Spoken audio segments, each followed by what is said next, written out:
Our story is more than what hobbits and elves know. Alright, I'll take it from here, Gimli. Big S had been taken out, the ring had been destroyed, and Gimli wanted to take back Moria. He also said that if the door to our home was stuck, then let's blow it open. But, well, things didn't go exactly as planned. Before we could nuke it, some purple mist showed up and I fell through a hole in the ground. And now I'm down here, with no idea how to get back. You know, this wasn't always how it was supposed to be. Before finding myself outside Moria, I lived a comfy life back in the Glittering Caves. I owned my own bar, and I'd heard Gimli was looking for others to come back to Moria, and I'd been making a killing lately, and I was thinking about franchising. All these dwarves coming back here, and what are they gonna want to do after they're done digging holes for the day? They're gonna want to have some drinks. But, yeah, as you can see, that it really hasn't worked out well so far. Scrounging together some basic resources, I was able to put together a torch, a pickaxe, and an axe. And after digging through some collapsed tunnels, I found myself a bird of Erebor, as well as the remains of a camp. The bird had mentioned something about a curse, and then it couldn't tell us much more about it because the curse didn't allow it, which, I mean, whatever, I don't really get magic. And then it flew off to see if it could find an exit and told me to go east, which I bloody well don't know how it expects me to figure out which way that is underground. So I don't know if I was going the right way or not, but I found some more of that purple mist, as well as a magic door, and no amount of swinging would do anything to open it.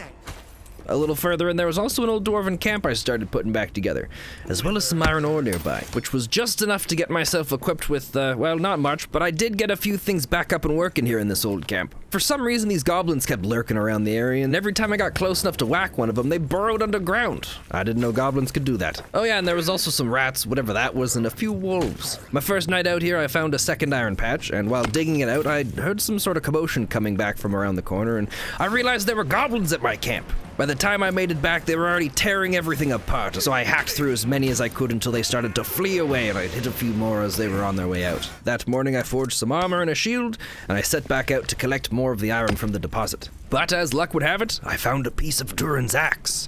It was also inside this purple mist fountain. Can I call it a fountain? I'm not really sure what it would be. Just beyond a boarded off section was an elven forest, deep underneath the mountain. And guess who decided to make camp inside it? Orcs, but they did have some good treasure. Preparing a small camp, I stashed a few resources I'd need later, and I hauled the newly discovered treasures all the way back to home base, where I repaired my equipment and prepared to set out again, and also ate a wonderful meal. Back in the underground forest, I collected a bunch of elven wood, which I'm pretty sure the elves wouldn't mind, as well as found some more coal and a whole lot more of iron. Clearing out more of the camps nearby, I found another old forge, right next to the perfect bar location. So, of course, I cleaned it up a little, settled in, and moved everything from the old camp. I even added in a new workbench using the elven wood I'd collected. I found some more wizard runes on the side of a rock that had mentioned something about the shadow magic being less likely to be around in this elven forest place, because something about elven magic, you know, again, magic, I don't know. But it was signed by some Galduf guy, so I'm sure he knows what he's talking about. While building out the new base of operations, there was a strange sound that echoed throughout the cavern. I'd never heard anything like it before, and I was also quite afraid of the idea of finding out where it or what it came from. As well as that very same night, goblins swarmed the future home of my bar! Man, they really know how to cut a dwarf deep. At the far side of the cavern, past another group of those dreadful goblins, was an old elven forge. It hadn't been used in a very long time, and as such, there were a few parts that needed to be replaced before it could be up and running. It needed another large iron gear, a crank to be replaced over by the front end of it, and this section of pipe, which was a bit of a pain to get up there, but I managed to find a way around the problem. And as soon as the final piece was in place, I hurried my butt down there to get a front row seat, and I almost singed my beard off from the process. But along with that noise came the attention of all the goblins in the area, and I swear I've never seen so many before in my life. I kept hacking them down one after another as they continued whittling down my armor and my health. And boy, just as I thought it was all over for me, their onslaught finally ended, and I went back for some well-needed rest. Of course, with the newfound knowledge now of how to make steel. With it, I made myself a new hammer and a very nice pickaxe, and with those in hand, prepared myself to enter the mines of Moria. Words cannot express the wonder of taking your first steps within the mines. Caves, tunnels, scaffolding, and structures littered the walls, stretching up and down as far as I could see. I also got my hands on some copper and tried to get whatever this was, but I don't think it's anything. But thankfully, with the copper in hand, the bellows were now added to the furnace, and bronze was now in production. Carefully, I climbed down to the lower sections of the mine. I knew not if I could make it back up, but somehow the goblins had been able to do it. And with little searching, we found the easy path to be able to come back. But I also learned that the orcs and goblins were much more treacherous down here. So it was time to upgrade some more tools, but that was also far from enough to be able to make things easier. The deeper we went, the more dangerous things continued to get. Kind of became a bit of a cycle. Go a little deeper to get some better minerals, climb back up to make better equipment, go back down to make things a little easier. It's just a cycle that continues, except climbing back up from the deeper sections proved to be a little bit more challenging than I thought it would be. I got lost down there for a few nights. Breaking into a cavern, crystals lined the walls of a large open hole at its center, and beside it were the remains of an old hoist that once lowered dwarves deeper down into the area below. Just now it was old and decrepit and it needed some repairs, and I lacked the proper resources to fix it. To make matters worse, coming up to this cavern, we saw so many different kinds of minerals that we could have harvested, but I didn't have a good enough pickaxe to get any of them. I did know of a better design for a pickaxe, but I'd have to find ubarsum or obsum, I'm not sure how it's pronounced. But we had to get this other kind of wood, as well as black diamonds, although those would probably be a little easier because orcs like to carry those and we kill a bunch of orcs all the time. On one of the trips back down, I crafted a key for a chest that I'd found, and opening it up, I found a bunch of different gems and resources in it, but nothing quite as valuable as the notes on where part of Durin's hammer was believed to be. And so, following the notes left behind, it led to an orc camp, and beyond that, Azog's lair, and somehow they knew I was coming. Azog leapt down from above, and then hundreds of goblins filed in behind him. It was a pretty scary fight. But my new hammer and shield that I made, they were strong. I held off most of Azog's mightiest blows, and my hammer crushed through arm of flesh and bone. Goblin after goblin fell until eventually Azog was defeated as well, which left only one thing to do here, and that was to collect the piece of Durin's hammer. Returning to the lower camp, I repaired my armor and tools and set back out to return to the main base of operations. I was pretty sure I'd collected enough black diamonds to repair the lift, but now I just had to go back up and get some elven wood. Well, and there was also two other things I wanted to do up there. With the resources I'd found, I could now craft shield wall and a Zarok torch at the Elven Forge. Shield wall was this big, massive, towering shield, and a Zarok torch is basically quartz on a stick with a bunch of runes inscribed on it. You can wave around like a torch, but it just never goes out. Oh, it's so good. Well, except for the fact that I couldn't carry both of them at the same time for some reason. If I had to guess, it's probably just that my craftsmanship is so impressive that it's hard to fathom the ability of having two such magnificent items that I crafted in my inventory at one time. I decided I was going to keep the torch because I've got other shields, and so I just left this one on the floor. Why, you might ask? Well, because for some reason I can't put it in a chest. I don't know, is it too big or something? I don't get it. Oh, and look at this, the torch, it just glows naturally when it's on my back. Yeah, I don't even really need it out. Okay, well, kind of, I kind of need it out. Yeah, I have a big head. Returning to the lift with diamonds and elven wood, except I didn't bring enough elven wood, so give me a sec here. Returning to the lift with diamonds and elven wood. Wait, what's this? This is not a lift. Yeah, the first landing down there was infected with spiders, and there was no way to return back up. This ladder did not reach down far enough, so I was about to go back up when I was completely caught off guard, and yeah, that really left us with no other choice but to just keep pushing forward.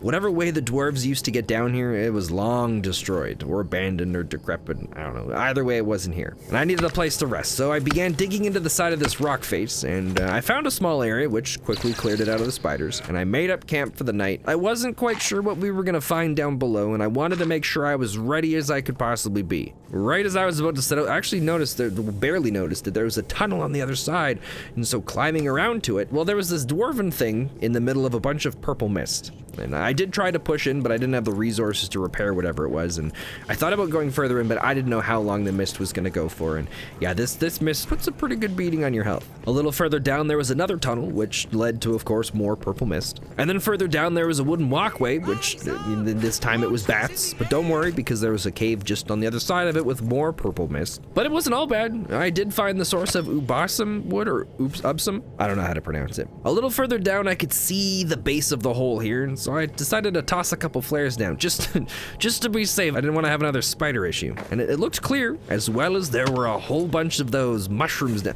Okay, can we really call ubasum wood if it comes from mushrooms? How does this work?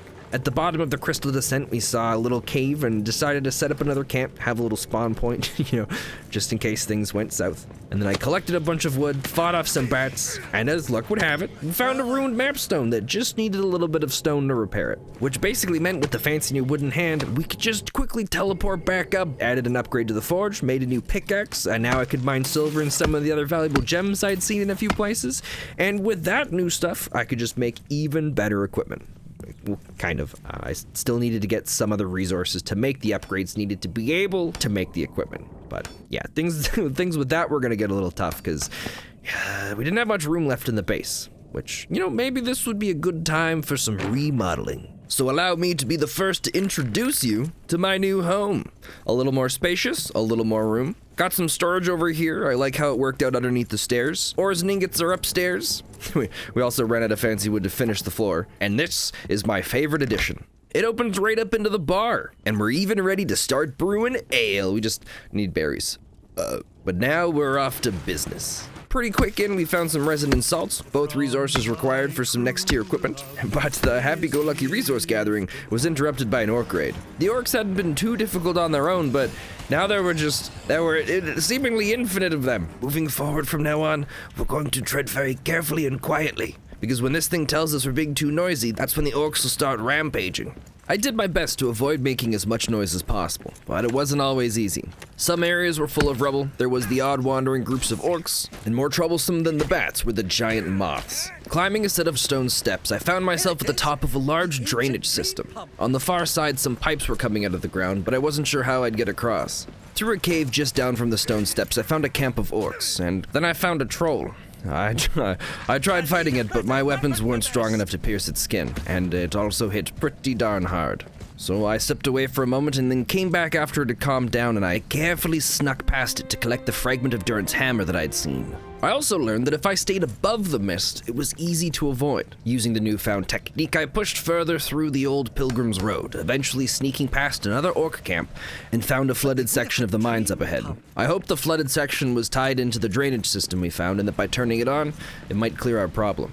With how the forge went, I was expecting that there would be some sort of horde here to show up once we got this up and running too. Using a series of docks and platforms, I started to build my way across the water. Halfway through, a watcher burst out of the pool and began thrashing about. But thankfully, I was prepared with my newly made crossbow, and I started firing back at it, shooting out its eyes in the process. But as soon as that happened, it roared, and then orcs and goblins began dropping down from the ceiling, which, in all honesty, I don't know how they got up there. There was a close moment near the end, but thanks to all of my salted ham, I was able to pull through. And with that, the Watcher was defeated. Partway across, I wondered if maybe it might have been easier to just platform along the edge, and maybe I also wouldn't have woken up the Watcher if I'd tried that. And this pump station, just like the forge before, was in need of some serious repairs. There were a few spare parts in the area, but not enough to completely get it up and running. So I went back, crafted some pipes, and warped back out. Except the pipe was now gone. Okay, let's try the second. Hey, are the stairs deleting my pipes? Camp down, collect pipe, oh, come on, what? Forge, pipe. Oh, thank God. Just had to get the other two pipes in place, and then pull the lever, which nothing changed here. And note to self, teleporting with pipes makes them vanish for some reason. I don't get it. I must have taken a wrong turn on my way back to the gate at the flooded pathway, because I found myself in a few not so savory positions. The path did converge back together eventually, and it was unfortunately right into the orc camp I'd snuck past before. But the gate was now open, and a forge had revealed itself. And with its activation, of course, another horde was on the way. I only had a few moments and used that time to make a new chest plate, and boy am I glad I did. Without it, I'm not sure I would have survived their onslaught. After a few minutes, the battle was over, and I mined some more salt to make leather and crafted more armor to help survive the depths, as well as forged a new weapon and inscribed it with runes of frost. Dwarven architecture made up the walls of this next area, and it was beautiful. But as everything had aged, the area had given way to the natural ecosystems of the underground. Mushrooms and plants had now taken over, and I was at a loss of words. This was the Tomb of Kings. So much work and care had gone into making it that even nature had mostly let it be. At the center of the room, I was a little concerned reading the words carved into Durin's tomb. The Well of Shadow, and the Will of Malice deep under the mountain. I wondered just how long the purple mist might have been affecting things here, and what else could be possibly lurking deeper below. the Raven of Erebor showed up again. I learned the eastern stairs were broken and I'd have to learn how to repair them at the Pilgrim's Library. I did a bit of backtracking, forgot to hit the record button, but I found the library and got everything that I needed. And with that, the stairs were now repaired. And up we went. Felt like we'd climbed forever, although mostly it was the moths, they didn't help with that. At the very top, we came to the upper armories of the Third Deep. I don't know what that means, but it's what it said at the top of the screen when I made it here. And of course, there was also... I had no armor. I wasn't sure if facing it was going to be a good idea, but it was a long walk all the way back down. I charged in, flailing wildly. My weapons could barely scratch it, but I knew they could slowly whittle it down. Mid-fight, my halberd broke and I switched to my greatsword. I didn't want to lose that as well, so I started dodging instead of blocking all of its attacks. And after some healing, as well as some time, the Drake was slain. Nothing could stop me. I smashed its other eggs and continued the climb. With my might and my fury, I would push on. I would find my way out of the mines of Moria.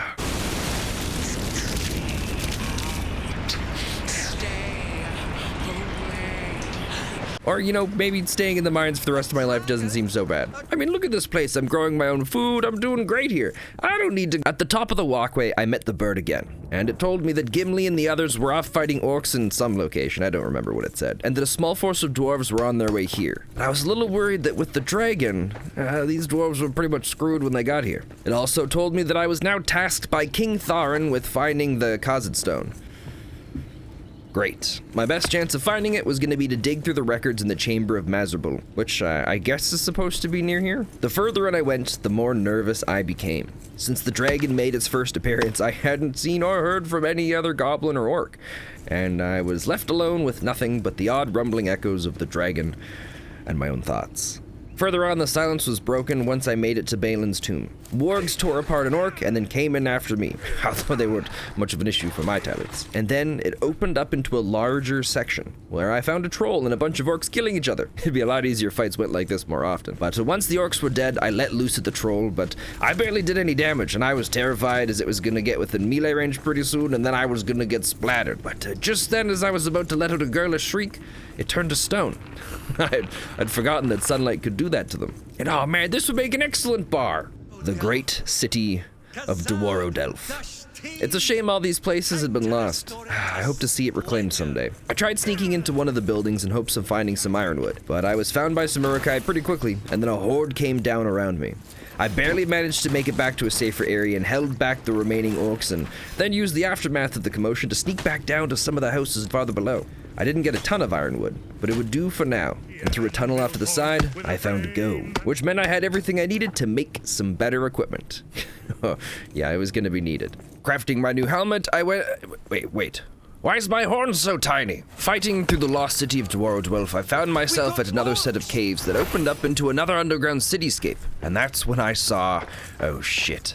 It left me to one of its kids, or children, or to be honest, I don't really know, but I gave it the beating of a lifetime and continued on. Everyone down here seemed to be fighting amongst themselves, and I was okay with that, because I used the confusion to sneak past and found another outpost. Being so close to the dragon's influence, I was pretty sure that hordes could be a big problem, so straight away I hunted down the location of the area's war chief. I battled my way through the exterior camp, pushing further inside. My new war-matic made easy work of the swarms of goblins, and when needed, oh boy could you bring this down on top of someone. And with the crushing of the war chief, this hopefully made traveling around the city here a little safer. Back at home base, money was starting to become a problem. There was just too much of it. Climbing to the upper part of the city and fighting through some more guys, I found the entrance and dug my way into Durin's Forge. This was the last thing I expected to find here. A troll proclaiming themselves king. With the only entrance blocked off, I wondered how long he'd been trapped in there. And did anyone else even know he wanted to be king? Either way, he had some shadow powers that were going to be a pain, so I needed a tactical retreat to cook some more food to deal with that. The fight ended up being pretty simple. Dodging didn't seem to ignore the rock's explosion damage, so I just had to hide behind something whenever he was throwing them. And then I just wailed away at him and dodged his basic attacks. I just kept swinging. Piece of cake. Wait, was it all just a dream? So, no hard feelings, right? You're just gonna let me get all my stuff back before we get back into the swing of things? Oh, and you can dodge the rocks. All right, let's do this. Just gotta dodge. Oh, come on, what was I thinking? Why would I dodge into it? And we're all at a veil. What the hell? Where's my helmet? Okay, then we just got it. No! Why was this so much easier the first time? And finally, he was defeated. And apparently I wasn't missing my helmet. I thought I'd clean up the area a little bit and, yeah. I broke the tomb. Maybe no one will notice. It took way too long moving all the different parts up into where they needed to be to repair this. Like, seriously, why can't I sprint while carrying this? And I won't have to make another one of these in my base, will I? Because I just made the last one. Nope, just a salt bath. And now, I mean, it wouldn't hurt if I was to try on the crown, would it? Dang it, I can only hold it. Well, we'll just go and put it, okay, it cannot go there. And I can't even put it here. What am I supposed to do with this thing? You can chill with the seeds, my dude. Oh, I also learned you can stash all your gems in your money piles, and it also makes everything look even more wealthy. Oh, it's incredible. I'd also forgotten about Balin's lockbox, and after opening it, I learned the location of the fourth and final piece that I was missing of Durin's axe. And with it now I only have 2 sunstones. Well, what other quests can I do while I wait to find one? I can't make the axe. We found the forge, and oh, I haven't been to the no, excuse me. I haven't been to the highway yet. Actually, I think that was one of the first quests we got, but I skipped it, didn't I? Oh, I should probably rest and heal up first. And guess what we've got again? God, it was hard doing all of this sober. Turns out I couldn't go to the highway anyways. It was blocked off by the purple mist. I continued on to the only other cave system that I hadn't explored in Dwarven, and even deeper within, its highway access, well, guess what? Was also blocked off. On top of that, I wasn't having much luck finding the last sunstone I needed either. I even tried going into the darkest deeps and found nothing helpful. And whatever that creature was. Heading back down to the caves of Dwarven, I found the great Nagrod Forge, and I learned the secrets of making Nagrod steel. The only problem being that they also needed sunstones. Another system of caves led to another entrance to the deepest darks, and so I thought, well, we'll try this again too. And thankfully, inside we found sunstones. I wasn't able to harvest all of them, but I got just enough right as the Nameless showed up, where I quickly hightailed it out of there, because it was now time to reforge Durin's axe. And first off, not really an axe. I guess it's a hammer. Second, now I can't carry my torch because both are masterwork.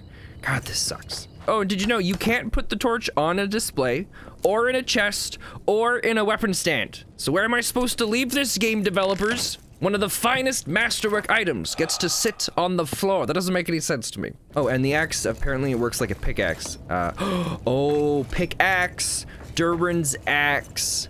All right, I get it now. With it, we could break through the cursed mist blocking our paths and pushed into the highway, where I found the bird again. It said that Gimli and Thorin were on their way to the eastern gate, and that King Thorin wants me, wait for this, wants me to make a mithril weapon and kill the dragon. It makes it sound like it's supposed to be easy. Further under Dwarven, I found a camp of shadow orcs, which, if you didn't know, those are orcs that were once under the influence of the great Balrog. Yeah, and now they're under the influence of the dragon. I think, or maybe the dragon's just bossing them around. I don't really know. But I decided to set up camp nearby before taking them on. And good thing I did, because I quickly learned that fighting them was a big mistake. Yeah, I was gonna need a better weapon first. My new sword still wasn't perfect against them, and there was another option, but I needed more sunstones to be able to make it. But with a lot of time and a lot of effort, I was able to take out the camp as well as defend my home from a raid. But these new orcs were tough. They could take a lot of hits, and every time they hit me, I was stacked with another shadow debuff, and too much of that would leave me with ongoing damage. I hate it. It's really stupid. I wish we didn't have to deal with it, but that's okay. So I focused on finding sunstones until my armor was done, and I could make the red axe of Nagrod. God, I do miss my little horns, though. But hot damn, this axe is good. The last time the bird talked to me, King Thorin also had some info on the Mithril Forge and its location of where to find it here underground or something like that. And, well, eventually I did find the entrance, and guess what? The entrance to this was also blocked off by a statue and a locked door and required a password. I don't understand why all of the Dwarven passwords have to be entire songs that you sing at a statue. What if you're in a rush to get in there, or you just got off a night of drinking? I feel like this is a major mistake on their part, but with the forge now repaired and working, I needed mithril. Yeah, I should have seen that coming. There wasn't much that remained in the areas around the forge, so I had to find another deeper dark and climb down, where I was lucky to get enough mithril, actually, from the descent alone, and I didn't have to go climbing through any of the caves to go and make the Shazakanamana. I don't actually know how to say it. I think it's pretty close. Now, with all the resources in hand, I cooked some food, drank some ale, slept, ate, admired my gold, and returned to the furnace. Ah, crap, and it's a masterwork. Also, what's the point of mining all of the extra mithril if the only thing I can use mithril to make is a spear? So I took Durin's thing back, picked up my old pickaxe, returned for the spear, and set off to fight a dragon. You fucking kidding me? I have to go back for Durin's axe. What's the point of giving me a spear to kill a dragon if I can't even use it because I need to hold an axe? Oh, and did you know that because the minimap breaks all the time and doesn't show the proper level you're supposed to be in, I got lost for 10 minutes trying to figure out how I was supposed to get back. There we go, Durin's pickaxe. And all right, dragon, here we come. Or not. This is the Western Halls. Okay, what am I missing? Find the dragon's hoard, search for where the Balrog once slept, drawn to shadows under Bar. So I explored some more, found the Shadow Orc camp, kicked the leader's butt. I'd like to be able to say it was that easy, but there's also a massive shadow well that had to be repaired, but it needed an adamant hammer, and I had no recipe for that. So we continued on. And you know, if I had to guess, I'd have to say we're getting pretty close to the old Balrog lair. Oh my god, requires the Shazana Witch. Why do I have to keep switching between masterwork tools to get progress? On the other side of the door, the dragon had nested itself on a mountain of bones, claiming it to be its treasure. Yeah, pretty gross. And while shooting the occasional flame breath, its horde came after me. One after another, I slayed each and every one until eventually the dragon set off and I was required to follow it to another part for another fight, I guess. The battle itself was kind of lame, if I'm gonna be honest here. I chased it a little bit, killed a few of its children along the way, and then the final fight was just breaking 4 pillars so the light shined on it, and then I did 3 charge attacks and it died. Fighting a troll and having to pay attention to how it swings and dodging stuff, it was way more exciting than fighting this dragon, but, you know, it is what it is. Speaking with the bird again, Gimli and the king guy were now waiting for me outside the eastern gate. I just had to rebuild the bridge the dragon had broken earlier. Good thing I just picked up an item from the dragon that lets me build its hammer, but then for some reason it just needs basic resources. I already had to build the hammer. I don't, why couldn't it have used like a scale from the dragon or had something? It's fine, whatever. Before we're gonna go into the eastern gate, there's one last thing that I wanted to do down here. Return the stone to the... Are you kidding me? When we first found this, it teased us that the Cossack stone or whatever could fit in here and it was supposed to go back, so I thought I'd be able to put it in there and get some cool either achievement or unlock something where it's like, oh, you're amazing, but I'm not getting anything. So I went back and built the bridge, and turns out I needed the pickaxe instead of the spear. I wanted to look cool when the king got here. Give me a moment. There it was, the eastern entrance. My journey within the mines of Moria had finally come to a close. Well, sort of. After the credits ended, it just kind of dropped me off back here. So, I guess we're still in the mines of Moria.